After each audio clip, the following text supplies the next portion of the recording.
Hi guys, welcome back to my channel. In today's video we are going to dive into an essential indicator which is known as VWAP. Basically VWAP is volume weighted average price. So मैं आप लोगों के आगे Google कर रहा हूँ ताकि हमें आइडिया हो जाए कि VWAP क्या होता है। इसको प्रैक्टिकल से भी समझेंगे, इसको थियोरेटिकली भी समझेंगे एंड इसको लगाना भी सीखेंगे। मैं आपको बेसिकली सबसे शुरू से एंड तक बताऊंगा कि इसको अप्लाई कैसे करते हैं, इसको किस तरह की ट्रेड्स पे यूज़ किया जाता है और इससे मेन बात जो है इससे पैसा कैसे बनता है और इससे लिटरली पैसा बनता है। ये अभी तक वर्क करता है बिकॉज ये एक इंडिकेटर नहीं है, ये खुद ही प्राइस और वॉल्यूम है एंड वॉल्यूम से बेस्ट कोई इंडिकेटर होता नहीं है। प्राइस और अगर प्राइस को वॉल्यूम सपोर्ट करता है तो it is the best thing. अब आप इसमें देख रहे हो VWAP is calculated by total the dollars traded for every transaction multiplied by the volume and divided by total share traded. So basically आप देख रहे हो जो भी डॉलर्स होते हैं वो ट्रेड होते हैं, ठीक है, उसको हम उसके प्राइस से मल्टीप्लाई कर देते हैं, देन उसके जो टोटल शेयर्स हैं उससे डिवाइड कर देते हैं। तो बेसिकली ये प्राइस, यहाँ पे प्राइस भी आ रहा है और यहाँ पे वॉल्यूम भी आ रही है। सो ये एक एवरेज प्राइस होता है। अगर आप प्रोफेशनल ट्रेडर हो या बिगनर हो, आप जो भी हो, VWAP आपको आपकी ट्रेडिंग जर्नी में हेल्प करेगा। चलो अब सीखते हैं कि VWAP होता क्या है और लगाते कैसे हैं। ठीक है, तो अब हम समझ गए कि VWAP क्या होता है थियोरेटिकली। अब हम सीखते हैं प्रैक्टिकली क्या होता है और इसको लगाते कैसे हैं और पैसा कैसे बनेगा VWAP से। मेन तो हमारे को पैसा बनाना है और पढ़ने लिखने में कुछ नहीं रखा। जब तक पैसा नहीं बनता वो इंडिकेटर वेस्ट है और लिटरली इससे पैसा बनेगा। अगर आप ये वीडियो पूरी देखोगे, पूरे एंड तक बने रहोगे, तो मैं आपको गारंटी देता हूँ कि आपका पैसा बनेगा। जस्ट डिसिप्लिन होता है, उसको मेंटेन रखना पड़ता है, ठीक है। ये मेरी एक निफ्टी 50 की मैंने यहाँ पे एक वॉच लिस्ट बना रखी है, या आप भी बना सकते हो अगर आप ट्रेड करते हो। तो सुबह अगर आपको निफ्टी 50 में देखना होता है कि कौन सा स्टॉक क्या कहाँ पे ट्रेड कर रहा है, कितने परसेंट ऊपर है, तो इससे एक आइडिया हो जाता है। ये मार्केट का ओवरऑल आइडिया दे देता है, क्योंकि आप जानते हो निफ्टी 50 में 50 स्टॉक्स होते हैं और इसको क्यूमुलेटिव जो होती है, कोई कम है कोई ज़्यादा है, उसके बेसिस पे हमें पता लगता है इंडेक्स कितना ऊपर नीचे। अगर आपके इंडिविजुअली ऐसे होंगे तो आप यहाँ से देख सकते हो। अगर IT में सपोज़ आज IT ऊपर है तो आप IT पे फोकस कर सकते हो। छोड़ो, VWAP पे ही फोकस करते हैं, ठीक है। ये विप्रो का स्टॉक है, मैं इसको ट्रेडिंग व्यू के चार्ट में लगा रहा हूँ। बेसिकली मैं आप लोगों को एक चीज़ बताना चाहूँगा कि VWAP क्या होता है। VWAP से पैसा हर तरह से बनता है। अगर आप इसको सेलिंग में भी यूज़ कर सकते हो, आप इसको बाइंग में भी यूज़ कर सकते हो, मतलब सेलिंग मतलब शॉर्ट सेलिंग में भी यूज़ कर सकते हो। इसको लॉन्ग भी कर सकते हो, मतलब बाय कर सकते हो। अगर आपको लगता है कि आज मार्केट बुलिश है तो भी आप यूज़ कर सकते हो। जस्ट इसके क्रॉसओवर्स को समझना पड़ेगा। तो ठीक है, मैंने यहाँ पे कुछ EMAs लगा रखे हैं और ये VWAP है। इसको मैं सबको हाइड कर देता हूँ एंड सिर्फ VWAP को ऑन कर देता हूँ। जो VWAP है वो सिर्फ इंट्राडे पे यूज़ कर सकते हैं। अगर हमें स्विंग वगैरह के लिए मतलब कोई ट्रेड ढूंढनी है या BTST पे ढूंढनी है, तो BTST पे हम स्टिल VWAP से पॉसिबल है कि हम ट्रेड ढूंढ सकते हैं। बट अगर हमें स्विंग बेसिस पे या इन्वेस्टिंग कॉल करनी है तो एक एंकर VWAP भी होता है। अगर आपको उसके बारे में जानना है तो आप मुझे बता सकते हो, मैं उसके बारे में एक वीडियो बना दूंगा, ठीक है। चलो अब समझते हैं VWAP। बेसिकली मैंने विप्रो पे VWAP लगाया है और अब हम क्या करेंगे, इसको 5 मिनट्स के चार्ट्स में ओपन कर लेते हैं, ठीक है। ये जो आप लाइन देख रहे हो ये रेड कलर की, मैं आपको दिखा देता हूँ। ओके, तो एक काम करता हूँ, मैं आपको VWAP लगाना ही सिखाता हूँ। अब हमें क्या करना है, ये ट्रेडिंग व्यू है। अगर आप इसमें जाओगे, यहाँ इंडिकेटर्स लिखा होता है, अब इंडिकेटर्स पे क्लिक करेंगे, VW, ये आ गया फर्स्ट वाला VWAP। अब हम इसको ओपन कर लेंगे, ठीक है। ये लगा लिया हमने। मैं 2 बार क्लिक कर दिया तो 2 बार आ गया गलती से, तो इसको एक को मैं डिलीट कर दूंगा। अब इसी सेटिंग्स में जाएंगे, विजिबिलिटी में आप यहाँ पे कोई भी कलर सेलेक्ट कर सकते हो। जैसे मैंने रेड कर लिया, मैं यूजुअली VWAP का रेड रखता हूँ, आप कोई भी रख सकते हो। तो आप यहाँ देख रहे हो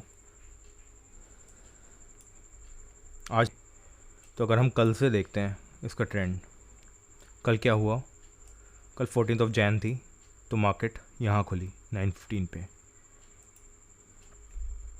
ठीक है। मैं यहाँ पे एक हॉरिजॉन्टल लाइन बना देता हूँ,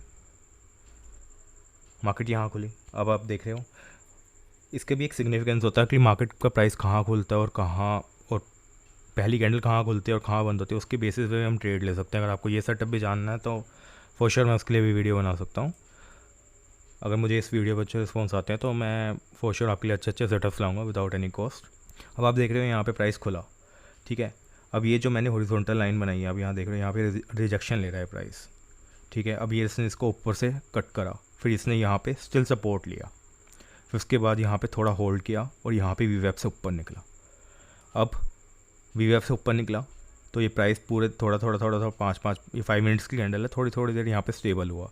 यहाँ पे एक आप देख रहे हो यहाँ पे हुआ, इसने एक यहाँ पे मतलब एक चैनल एक पर्टिकुलर एक जोन के अंदर ट्रेड करा कुछ 1 घंटे का राउंड।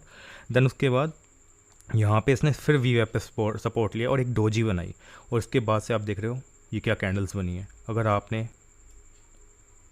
अगर यहाँ पे बाय किया होता तो आपको क्या करना था, आपका स्टॉप लॉस होता या तो इस कैंडल के नीचे, या आप डे का लो भी लगा सकते थे, बिकॉज डे का लो ज़्यादा नहीं है तो आप डे का लो भी इसमें लगा सकते हो स्टॉप लॉस, या फर्स्ट कैंडल का लो लगा सकते हो या डे का लो लगा सकते हो, या वीवेप से जस्ट थोड़ा सा नीचे लगा सकते हो। जैसे आपकी एंट्री होगी यहाँ पे इसने जैसे ही प्राइस ने क्रॉस किया कैंडल ने, तो आप यहाँ पे एंट्री लोगे और ये यहाँ पे बैठे रहोगे ट्रेड में। अगर आपके अंदर पेशेंस है तो फॉर श्योर आप बैठे रहोगे। अभी वीवेप के यहाँ पे आया, अब कुछ ट्रेडर्स होंगे यहाँ पे आ गया तो मैं एग्जिट कर लेता हूँ, मेरा लॉस ना लग जाए, ठीक है। अगर आप ये स्टिल ये कर सकते हो एसेट केस में कि आपको ट्रेलिंग स्टॉप लॉस लगाना चाहिए, मतलब जब भी प्राइस इसके नीचे जाएगा तो मैं निकल जाऊँगा, ठीक है। अब इसने यहाँ पे आया, यहाँ पे सपोर्ट लिया, फिर ऊपर गया। अब आप देख रहे हो प्राइस वीवेप को कैसे रिस्पेक्ट करता है, इसके आसपास आता है फिर ऊपर चला जाता है। ये एक क्वालिटी होती है स्ट्रॉन्ग स्टॉक की। अब आप लास्ट डे की कैंडल के बेसिस पे भी ट्रेड ले सकते हो, उसका भी एक वो होता है सेटअप होता है। बट पहले वीवेप समझ लेते हैं, ये सब मैं बताऊंगा। अगर देखो यहाँ वॉल्यूम सपोर्ट कर रही है, अब इसके पहले की वॉल्यूम्स देखो, यहाँ इतनी चलती थी और यहाँ पे सडन वॉल्यूम इतनी ज़्यादा स्पाइक आ गया, और यहाँ पे भी अच्छी खासी वॉल्यूम्स आ रही हैं। अगर कोई स्टॉक वॉल्यूम के साथ वीवेप को काट रहा है तो इसका मतलब है उसमें कुछ चल रहा है। यहाँ पे भी देख रहे हो डिसेंट वॉल्यूम्स आ रही हैं, 5 मिनट्स की चार्ट है ये। यहाँ पे आप देखो ये अच्छी खासी वॉल्यूम्स आ रही हैं। यहाँ पे प्राइस आया फिर ऊपर गया, यहाँ पे आया ऊपर गया, फिर सीधा ऊपर चला गया। अब आप देख रहे हो ये 13th की डेट है, यहाँ स्टॉक उठा गैप अप खुला, बट ये होल्ड नहीं कर पाया। ये जिसकी कैंडल है ये डे का, अब देख रहे हो यहाँ ओपन हुआ, ये डे का लो है, सॉरी ये ओपनिंग कैंडल का लो है, ये ओपनिंग कैंडल का हाई है, ओके। अब आप देख रहे हो यहाँ पे प्राइस जो है आया भाई, यहाँ प्राइस जो आया यहाँ पे खुला, फिर ये नीचे गया, फिर इसने यहाँ पे वीवेप से ऊपर क्लोजिंग दी, फिर अगली कैंडल में ये इसने अपने जो इसका क्लोजिंग था उससे थोड़ा सा ऊपर गया, देन उसके बाद फिर नीचे चला गया, वीवेप से नीचे क्लोज हो गया, और उसके बाद वीवेप से नीचे ही रहा। आपको ट्रेड खा लेनी है, यहाँ ट्रेड लेनी होती इस पॉइंट पे। मैं इसको लाइन बना दिया मैंने हॉरिजॉन्टल, ताकि आपको पता लगे ट्रेड कहाँ पे बनती है। ये वीवेप का जो क्रॉस ओवर है यहाँ बनती है, और हमारा स्टॉप लॉस होना चाहिए था यहाँ पे। आप यहाँ पे रख सकते हैं, कितना छोटा स्टॉप लॉस है और आप पूरे दिन ट्रेड में बैठे गए, यहाँ गए, यहाँ तक आप बैठे रहे। अब जब वीवेप के आसपास आया तो आप एग्जिट कर सकते हो। यहाँ देख रहे हो आप एग्जिट आया, थोड़ा सा ऊपर जा रहा है, आप जस्ट टच कर रहे हैं तो आप यहाँ निकल जाओ। यहाँ हालांकि प्रॉफिट नहीं मिला, बट हर सेटअप से हर दिन प्रॉफिट नहीं होता, लॉस भी होता है। अगर ये आपका डे होता और वॉल्यूम होती मार्केट में तो ये फॉर श्योर आपको अच्छा पैसा बना कर देता। अब आप कोई और स्टॉक देख लेते हैं। अब देखते हैं, अब हमने आईटी देख लिया, ठीक है, एसबीआई देख लेते हैं। अब देख रहे हो ये है 915 की कैंडल, यहाँ पे मार्केट खुली और ये यहाँ तक गया और इसने यहाँ पे क्लोजिंग दी फर्स्ट कैंडल की। फिर नेक्स्ट कैंडल में ये यहाँ पे ओपन हुआ, नीचे तक गया और यहाँ क्लोज हो गया। अब मतलब वीवेप के नीचे क्लोज हो गया, हमारी ट्रेड एक्टिवेट हो गई, तो हम यहाँ पे ट्रेड ले लेंगे, ठीक है। अब हमारा स्टॉप लॉस क्या होगा, ये होगा 581। अब हमने क्या करना है, यहाँ बैठे रहे। अब ये आपने 4-5 कैंडल में आपको पूरा 1-1.5% दे दिया, और ये कोई कम नहीं होता इंटरडे में। अगर इंटरडे में आपको 1-1.5% मिल रहा है सिर्फ 10:30 के आसपास, मतलब समवेयर अराउंड 1 घंटा 15 मिनट में मिल रहा है, तो मेरे हिसाब से कम नहीं है। अगर कोई इसको होल्ड करके भी बैठा रहता तो उसने यहाँ तक का दिया, इसने बहुत बार सिग्नल दिया कि मैं नीचे जाऊँगा। यहाँ पे आया, फिर इसने ये इसके यहाँ पे आया, इसका लो था और ये कैंडल भी बहुत बड़ी थी। आप नीचे वॉल्यूम देखोगे, वॉल्यूम के साथ सपोर्ट हुआ था ये, ठीक है। तो ये एक पॉइंट है, यहाँ पे भी सेलिंग, अगर ये इसको रिजेक्ट करेगा तो इसके नीचे भी एक सेलिंग आएगी। तो यहाँ पे ये सस्टेन नहीं हुआ और ज़्यादा लो नहीं बनाया स्टिल, लेकिन ये एक ट्रेड बनती है। अगर आप वीवेप के अलावा प्राइस एक्शन को भी फॉलो करते हो तो यहाँ पे भी एक ट्रेड बनती अगर ये प्रीवियस चार्ट को भी सपोर्ट कर रहा होता। ठीक है, अब आप यहाँ देख रहे हो यहाँ क्या हुआ, यहाँ भी यही हुआ है 9th को ये हमारी मार्केट खुली, ये कैंडल का ओपनिंग प्राइस है, ये क्लोजिंग प्राइस है, ओपन हुआ ऊपर तक मार्केट गई फिर नीचे आ गई और यहाँ बंद हो गई।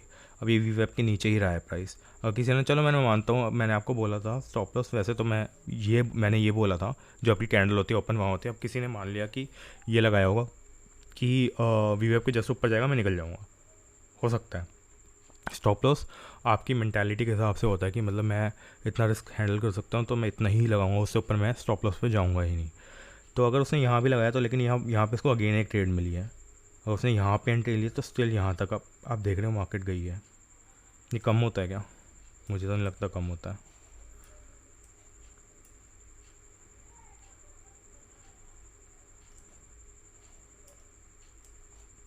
थोड़ा पीछे चले जाते हैं। ये एक रेंज में था, रेंज में कभी नहीं होता। और इसके भी वीवेब आप सब पे नहीं लगा सकते, इसके लिए स्टॉक सिलेक्शन का क्राइटेरिया होता है, वो मैं आपको समझाऊंगा। अगर मेरी वीडियो पे अच्छा रिस्पॉन्स आता है तो मैं फॉर श्योर आपको बताऊंगा। स्टिल आप ये देख सकते हो और वीवेब इतना सीख सकते हो। अगर आपको स्टॉक सिलेक्शन के लिए भी कुछ चाहिए तो let me know, I will more than happy to help you. अब आप देख रहे हो ये हमारा अगला दिन है, ये है 29 मई, मार्केट यहाँ खुली। ठीक है, अब ये प्राइस है वीवेब के नीचे, ये ऊपर गया लेकिन नीचे आ गया। अब आपने यहाँ ट्रेड ली, ठीक है, स्टॉप लॉस होना चाहिए, सॉरी आपने यहाँ ट्रेड ली, ये वीवेब के नीचे गया तो आपने ले लिया, आपका स्टॉप लॉस होगा शॉर्टिंग का ये वाला। ठीक है, अब इसने यहाँ पे मार्केट रहा, मतलब एक ही रेंज में रहा, कुछ नहीं किया इसने, कंसोलिडेशन किया, बट यहाँ पे आपका स्टॉप लॉस हिट हो गया। अब आपको समझ आना चाहिए वीवेब के ऊपर प्राइस जा रहा है और 3 4 5 कैंडल ग्रीन बनी है। अगर अगर अगर आप देख रहे होगे वॉल्यूम कैसे बढ़ रही है, देखो ऐसे बढ़ रही है, ऊपर की तरफ जा रही है, मतलब दिखा रहा है कि भाई इसमें बायर है, कोई इसमें दिखा रहा है कि कोई बायर है, अच्छा स्ट्रॉन्ग बायर है। तो आपको यहाँ से इमीडिएटली निकल जाना है। अगर ट्रेड हमारी गलत है तो हमें ऑब्वियसली एग्जिट करना है। मार्केट से नहीं लड़ोगे, मार्केट से लड़ोगे तो बैंकक्रप्ट हो जाओगे, ये बात हमेशा ध्यान रखना। अब यहाँ से ऊपर गया प्राइस और जब इसकी यहाँ पे पहली रेड कैंडल बनी तो यहाँ पे ये कंसोलिडेट करने लग गया। अब इस केस में क्या कर सकते हैं, इसकी एक जो पुरानी कैंडल होगी, मतलब इससे प्रीवियस जो बिग कैंडल रेड और बिग ग्रीन कैंडल होगी, यहाँ पे आप ट्रेलिंग स्टॉप लॉस लगा सकते हो। और देखो एग्जैक्टली यहाँ पे इसने कितनी बार सपोर्ट लिया है और जब इस और बाद में ये प्राइस वीवेब के क्लोज में आ गया। तो ये कुछ तरीके होते हैं, इसको सपोर्ट एंड रेजिस्टेंस को आइडेंटिफाई करना भी कहते हैं। ठीक है, अब एक और स्टॉक देख लेते हैं, सबका फेवरेट देख लेते हैं, रिलायंस इंडस्ट्रीज़। एक टाइम का बहुत फेवरेट स्टॉक था, तो इसके मुझे मूवमेंट्स भी पता होती थी, बट अभी इस पर मैंने थोड़ा ट्रेड करना कम कर दिया स्टॉक पे। तो देख रहे हो आप, कल 14 जून थी तो मार्केट यहाँ ओपन हुई, सॉरी यहाँ पे हुई, ये हमारी 915 का कैंडल। ठीक है, अब ये प्राइस जा रहा है वीवेब के ऊपर। अब यहाँ हमें क्या करना है, सेल करना है? नहीं, बाय करना है। अब यहाँ हम करेंगे बाय और हमारा स्टॉप लॉस जस्ट इसका लो होगा।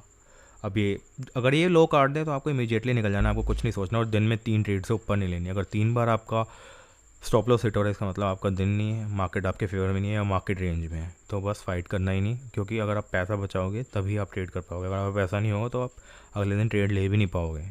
3 ट्रेड खत्म हो गए, लैपटॉप बंद, मोबाइल बंद, जो भी आप यूज़ करते हो, और उसके बाद कुछ नहीं करना, बस यही देखना है कि अगर मेरी 3 ट्रेड्स हुई हैं तो मैं बंद कर दूंगा, अगर 3 ट्रेड्स नहीं हुई तो मैं वेट कर सकता हूँ कि नेक्स्ट ट्रेड का। और स्टॉप लॉस भी उतना ही लगाना है और उतनी ही ट्रेड लेनी है जितना रिस्क एपिटाइट हो। अगर आपको क्वांटिटी वगैरह का भी जानना है तो उसके लिए भी मैं हेल्प कर सकता हूँ। ठीक है, आप देख रहे हो यहाँ पे प्राइस आया और यहाँ से एकदम सीधा ऊपर ग्रीन कैंडल निकल गया और यहाँ पे थोड़ी देर कंसोलिडेट करा। अब हमारा स्टॉप लॉस होना चाहिए था, इसको मैं थोड़ा जूम इन करूँगा तो आप देख रहे हो यहाँ पे स्टॉप लॉस होना चाहिए था। ठीक है, या आप इसे जस्ट ये जो रेड कैंडल है इसके यहाँ भी लगा सकते हो, मतलब आपको जो आपके रिस्क एपिटाइट पे सूट करता है तो आप वहाँ लगा सकते हो। अब यहाँ पे प्राइस यहाँ आ रहा, देख सकते हो, ये मैंने पहले की लाइंस बना रखी हैं, यहाँ से आया और ये 44 तक गया, मतलब आपको 1 बजे तक इसने 1% दे दिया और ये एक बार भी स्टॉप लॉस नहीं खाया इसने। तो ऐसी ट्रेड्स मिलती हैं, बट आप किसी भी स्टॉक में वीवेब लगा सकते हो, बट उसके लिए क्या होता है, वॉल्यूम भी सपोर्ट करनी चाहिए। देख रहे हो वॉल्यूम, यहाँ पे वॉल्यूम देख रहे हो और यहाँ देख रहे हो, ये वॉल्यूम, यहाँ पे वॉल्यूम्स आई तो मूवमेंट देखो आप। यही होता है, अगर आप इन चीज़ों पे ध्यान रखोगे तो फॉर श्योर आपको ट्रेड्स कैप्चर करनी आ जाएंगी। मार्केट में पैसा बनाना इजी है, बट अगर आपके अंदर पेशेंस नहीं है और आपको नहीं पता कि कब एग्जिट करनी है, कब एंट्री करनी है, तो आप नहीं बना सकते। और स्टॉप लॉस मस्ट है इंट्राडे में। ठीक है, अब एक स्टॉक और देख लेते हैं।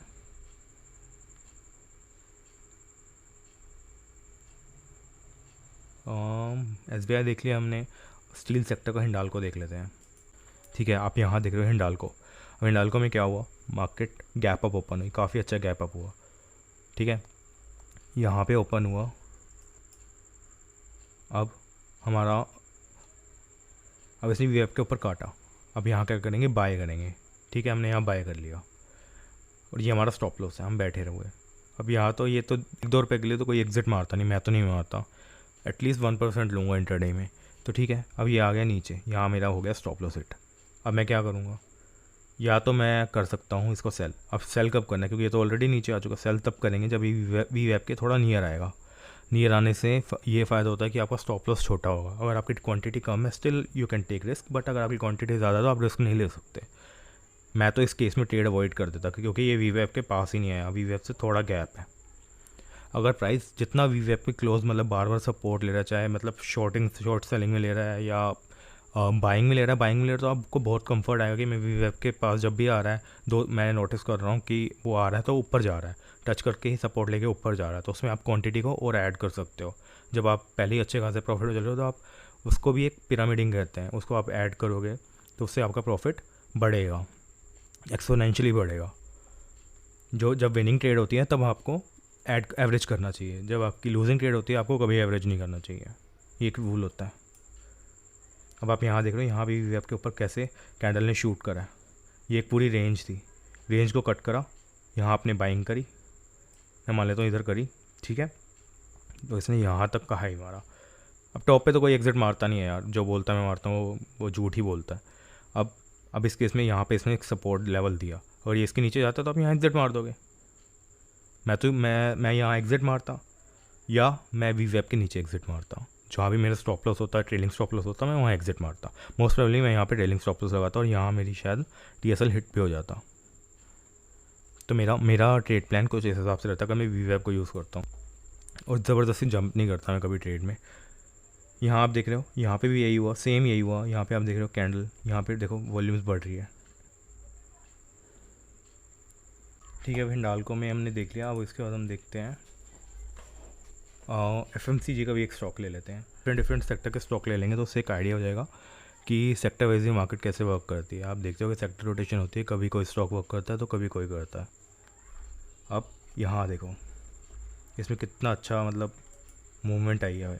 यहाँ पे मार्केट यहाँ ओपन हुई, अब इसने क्या किया, एक बहुत बड़ी कैंडल बना दी। अब बड़ी कैंडल, इतनी बड़ी कैंडल बनती है तो थोड़ा सा तो डर लग जाता है मेरे को। मैं क्या करता हूँ, अब मैं अपना पर्सनल बताता हूँ कि अब जैसे यहाँ पे इसने यहाँ मार्केट ओपन हुई और नीचे तक का लो बनाया और यहीं क्लोज़ हो गया। अब मैं क्या करता, यहाँ पे आता, प्राइस रिजेक्ट होता, प्रीवियस कैंडल यहाँ पे होता, यहाँ रिजेक्शन हुआ और उसकी जो प्रीवियस कैंडल है इसका लो को क्रॉस करता तो मैं ट्रेड लेता। वरना इतनी बड़ी कैंडल में तो मैं डर जाता हूँ कि अगर एक में 1% के आसपास की मूवमेंट आ गई तो मुझे लगता है कि अब क्या बचा है। या तो अगली कैंडल भी इसको फॉलो करती, अब अगली ग्रीन बन गई तो इसने तो मेरे को कन्फ्यूज़ कर दिया ना। तो मैं इस केस में यही करता हूँ, यहाँ पे इसने रिजेक्शन दिया, अब इसकी जो प्रीवियस कैंडल है इसका लो कर देती, ब्रीच। ये तो उससे ऊपर गई है तो हम इसको कंसिडर नहीं करेंगे। अगर इसका लो ब्रीच कर देती तो हमारी यहाँ पे एंट्री होती और हमारा स्टॉप लॉस काफ़ी बड़ा होता। अगर आप फर्स्ट कैंडल लगाते हो, नहीं तो आप वी वेब के जस्ट ऊपर भी लगा सकते हो। बट इधर वो नहीं हुआ, इधर प्राइस फिर यहाँ आया, दोबारा इसने क्रॉस किया, मतलब यहाँ पे बाइंग में ही कुछ रहेगा। या तो आप इसको अवॉइड कर सकते हो, बार बार इधर जा रहा है, मतलब एक ही रेंज में घूम रहा है, तो अगर आपको डर लग रहा है तो आप इसको इग्नोर भी कर सकते हो। वरना अगर आप यहाँ पे एंट्री लेते हो तो आप देख सकते हो ये कहाँ तक गया है। फिर ये मैंने आपको बोला था ना, वी वेब पे आता है, रिस्पेक्ट करता है प्राइस, फिर ऊपर गया। आप पुराने दिन देख लो, चलो एक दिन मैंने मान लिया यहाँ पे आपका stop loss, multiple stop loss hit हो गए होंगे, चलो इग्नोर करते हैं, ये हमारा दिन नहीं था, हमने यहाँ लॉस बुक किया। अब यहाँ देख रहे हो, यहाँ पे प्राइस निकला वी वेब के ऊपर, इसने आपको 4-5 कैंडल में इतना प्रॉफिट दे दिया, आपको क्या चाहिए। 33-34 रुपीज़ आ गए, 1.5% यहाँ तक गया, सॉरी 2700 के अराउंड क्लोज हुआ है। तो 2646 पे आपकी एंट्री होती है अगर आपने यहाँ पे एग्जिट किया होता, क्योंकि सपोर्ट यहाँ बनता है, मैंने आपको जैसे बताया था ना, यहाँ सपोर्ट बनता है, यहाँ एग्जिट की होती। 2685 रुपीज़ कम होते हैं क्या 11 बजे 2 घंटे में? अगर आप 20 रुपये 25 रुपये एक शेयर पे कमा रहे हो, मेरे को तो नहीं लगता कम होते हैं। तो यही होता है वीवेब। अब मैं रैपअप करना चाहूँगा। वीवेब बेसिकली एक पावरफुल टूल है इंटरडे ट्रेडर्स के लिए, जो हमें हेल्प करता है वॉल्यूम को भी एनालाइज करने में और प्राइस को भी। ये बहुत प्राइस एंड वॉल्यूम के क्यूमुलेशन से ही चलता है। अगर आप इंटरडे ट्रेड करते हो तो ये फॉर श्योर आपके लिए बहुत हेल्प करेगा। बस इसके लिए कुछ ट्रिक्स होते हैं कि आपको आइडेंटिफाई करना है कि किस स्टॉक पे कब लगाना है और वॉल्यूम्स को कैसे देखना है। अगर आप इसमें हेल्प चाहते हो तो मुझे बताना, मैं इस पर वीडियो ज़रूर लाऊंगा। इस पर बस इस पर मैं यही कहूँगा कि आप इसको बैक टेस्टिंग करो, किसी भी स्टॉक पे लगा के देखो कि कितनी बार क्या करता है और क्या क्या हर स्टॉक अलग तरह से मूव करता है। अगर आप एक दो स्टॉक पे भी मास्टरी कर लोगे तो आप उस पर अच्छा पैसा बना सकते हो। तो यही होता है। अगर आपको डे ट्रेडिंग करनी है तो आपको चाहिए होगा एक्सपोनेंशियली मूव करे, जैसे इंडिया बुल है। पहले एक टाइम पे वो 10 15 15 20 रुपीज़ एक दिन में चला जाता था। अभी तो वो काफ़ी टाइम से एक ही रेंज में घूम रहा है। बट ऐसे अगर आप स्टॉक ढूंढोगे कि वहाँ पे कहाँ पे वॉल्यूम ज़्यादा रहती है, इसके लिए भी ट्रिक्स होती हैं कि आज किस पर्टिकुलर स्टॉक में वॉल्यूम है, ये भी हम आइडेंटिफाई कर सकते हैं। तो मैं इसमें भी आपकी हेल्प करना चाहूँगा, अगर आप चाहोगे तो मुझे बताना। तो अब मैं वीडियो एंड करता हूँ। Thanks for watching, and if you found this video helpful, don't forget to like and subscribe for my trading content.